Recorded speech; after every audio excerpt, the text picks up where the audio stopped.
But it's better this way, to stay silent for a few seconds and listen. If you strain your ears, you might hear a melodious, soft clinking of glasses. These are patriots in Russia toasting with cyanide. So in general, what happened and what preceded it, the following preceded it. Putin partially sucked in his hamster-like cheeks, donned camouflage, and made his first appearance as a supreme orc, an old but unyielding maniac who is ready to drink blood personally and knows better than anyone you see how it's done. Probably the briefcase changed too. Kala to camouflage. As the runway for this mesmerizing appearance was chosen, possibly the Kursk headquarters, meaning the headquarters located in Kursk, or maybe not in Kursk. As props, there was Kupala jointed, the mummy of Gerasimov, maps, and of course cold cutlets from the frontline donkey. Naturally, they first had a glass of Ukrainian children's tears. Everything was very ascetic. Few noticed that at such an important event, Minister Belousov was absent. But the issue might not be Belousov's disgrace, but rather that he carries so much. He wears so much in the pockets of relics of Orthodox saints, various matronushkas, that being in the same room with him is already impossible. In short, Putin made it clear that a very important role of the Supreme Commander-in-Chief, yes, it remained conditional and vacant for a long time. And now Putin decided to remind his army or that they have him. He managed to do it just so, to be honest. But as they say, beggars can't be choosers, and Putin is pleased. That is, in theory, yesterday, lovers of decay, horror, the eternal Russian war, and spring received a clear signal that it seems the charms of the overseas orange sorcerer have no power over the special military operation.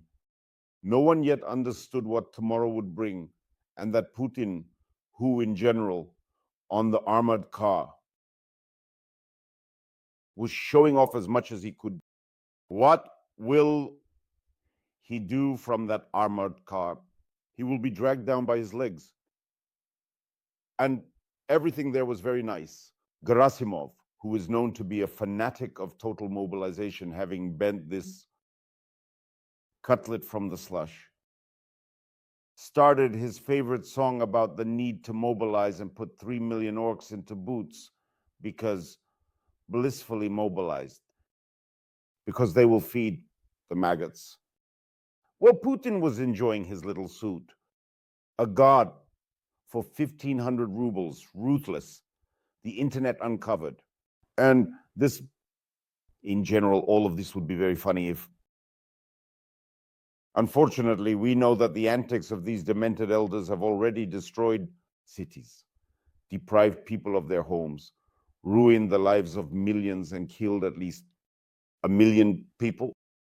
Nevertheless, during this parade of his, Putin failed to jump out of his well-known image, Mali. Maybe for the next appearance, if there will be one at all. Now, it makes sense to shoot. Well, for example, at the Bolshoi Theater, a Roman lorica, Roman armor. There are several types. There's lorica segmentata, there's lorica musculata, which mimics the features of the male torso. There's squamata, scully. There's hamata, which is chainmail. There's plumata, which is lorica, made in the shape of feather tips. But in the end, of course, he needs one like this. It would be just like he would become an emperor soldier, like Marcus Aurelius, like Gaius Messius Quintus, like Galilean, or Gaius Julius. Although probably all of this is completely useless now, because as it turned out, all this heroism is not needed by anyone. Neither Putin nor his orcs will decide the fate of this war.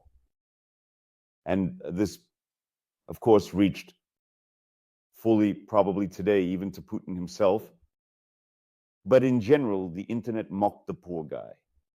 Everyone was very amused by this hacky show in the reality of transporting the ghoul's body to Kursk. For some reason, no one believes it. Everyone decided that the Kursk headquarters was quickly built in Valdai. Or perhaps these meager decorations of the command center were erected at Mosfilm. No one can say anything definite. But anything is possible. However, what difference does it make where this spectacle was arranged? What matters is that in general, Putin presented a certain image for the meeting with Trump. He is picking for himself. He is polishing his image, putting on makeup like a maiden before a village dance. Of course, there's no escaping it. There is a problem of representation. It is severely lacking, and the Russian Führer appeared dull, pathetic, and doesn't at all resemble the king of orcs. He should have a chest puffed out, scars on his face, sharp high ears. All of this would have greatly adorned him. Well, it's also unfortunate that in the rush to prepare for Kursk, they forgot to put on Putin. Their sacred relic, Hitler's cap, which, as is known, is one of the main relics of the Ministry of Defense, church in Kubinka. The cap would have added some drama, and there was a strong lack of the armored car. However, the patriots still got excited. Yesterday, and the ruler of cardboard, Rockets, the owner of Nod. Deputy Fedorov, upon seeing the costumed Putin on air, quite literally freaked out, and he was not alone, and was spraying from everywhere. Funny mark raised. The level of the people's Russian love for Putin immediately. And by the way, without a precise and vivid understanding of the Russian love for this gray, spectacularly uncharismatic little man, it remains unclear, and Russia itself. And I will tell you that Putin's strength, of course, lies in the phenomenal harmony, practically in unison, with the boundless horde of boorishness, a horde poisoned by its own malice and its own grandeur. He is the same. He is just as miserable as his subjects, just as unnecessary, just as flawed, and that is why they love him. Indeed, a character without any charm, remarkably ignorant, colorless, absurd, like the inhabitants of most of the backward regions of the Russian Federation, and his idiotic, absurd war, a war without any reasons, and explained only by his hallucinations, is also a very Russian event in its senselessness.